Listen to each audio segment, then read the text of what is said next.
We continue to work with our project. This is the final effect we want to get. And this is the stage we are on. We are styling our nav tag. It starts to look similar to the final effect. But as we can see, we have this messing border bottom effect on hovering on our A tags in our navigation. So let's deal with it. As you may see on my final effect, our last button is different than the other buttons. So let's style it differently in our project. Let's refer to it. We could just refer to it with the class of reg. As we know, we place this class right here. It's an A tag with the class of reg as the registration. But to keep it readable for now, let's just place a longer selector so we could see that everything from the top to the bottom fits the structure of our website. So let's place a nav and an A tag with the class of reg. So we could have a nav tag, then we have a nav A, then we have a nav A hover, which refers to all our A tags in the nav tag. And then we have this last nav A tag with the class of reg being in the nav.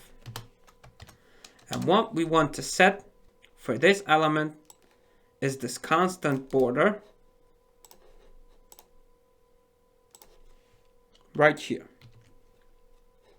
Not the bottom, but the border like this. And now when we place border to this last element, it will expand our nav tag. Let's see it. Now our whole nav tag is expanded by 2 pixels at the bottom of this element and 2 pixels at the top.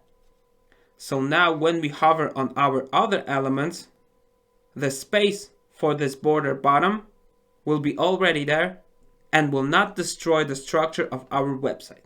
Let's see it. Exactly as you can see. This line right here has already space to be placed by this line of this border of this element. This is how this works, and it gives us nice effect in a simple way. If we didn't have this border top and border bottom on the last button, our whole nav tag would expand after hovering on our elements, but in this case, it's exactly like that. So now let's place a rule for a hovering on our last button. So let's use the same selector for the readability of the code, but now with the pseudo class of hover. And what we want to change after hovering on our last button. We want its background color to be brown and its color to be the color of the nav tag, which is EEE, like this. Let's see the effect. We can see the effect just like here. But here we have a transition set. So the change is smooth, and here the change is constant. So let's deal with it. Let's once again refer to our A tag with the class of reg. And let's set its transition to 0.2 seconds, like this. Now let's see the effect. We can see this transition now is smooth and fine. And on the other A tags, we have our instant change because it looks pretty good in my opinion. And the second reason is that the border property doesn't animate in a pretty way. Let me show you this.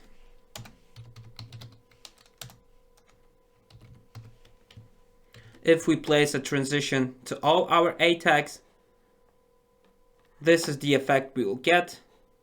As you can see, The border property is animatable, but the animation effect on this property is not really nice.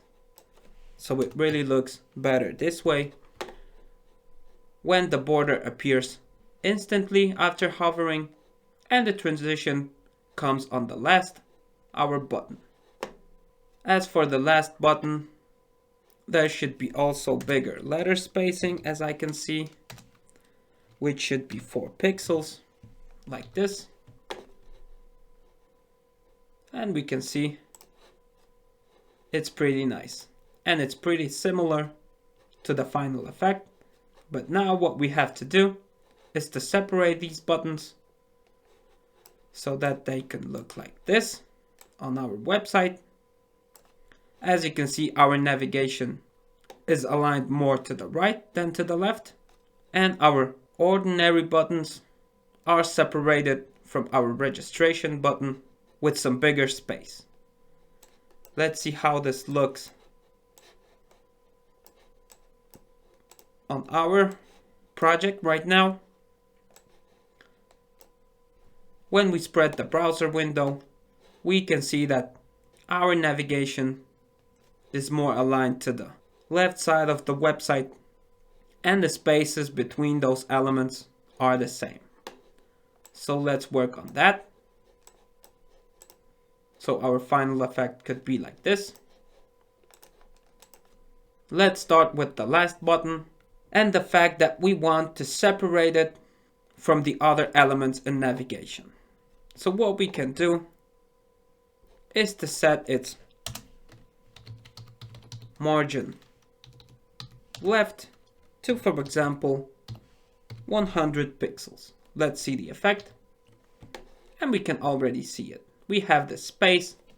It's the margin of this element, and it separates the rest of our elements with 100 pixels margin. So now let's try to align all our elements in our navigation to the right side of it. So let's go to the nav tag we have right here. And since our elements are still inline, they have inline block property. So we can control their size and appearance as the block elements, but they behave as inline elements. Since they're still next to each other, they are treated by their parent as a plain text. So inline elements can be aligned with the text align property, and we can set them to right. For example, let's see the effect. And we can see the effect already on our screen. But we can see that this registration button is, in my opinion, still too close to this right edge of the browser window. So we can deal with this by setting to our navigation. Let's copy this from here to here. And let's set for our nav tag padding right, for example, to 35 pixels. And let's see the effect. And voila. Now let me show you the difference. What would happen if we would use margin right instead of padding? Like this. We can see this white color because now our whole navigation, our whole element is separated from the browser window. So this is the end of our navigation, and this is free space on the website. But when we change it to padding, this space is still the part of our nav element. It keeps its background color, and it looks exactly like this. Let's see what the final effect, and we can see it's exactly the same. Let's see also how it behaves when we make our browser window bigger, and it looks how it should.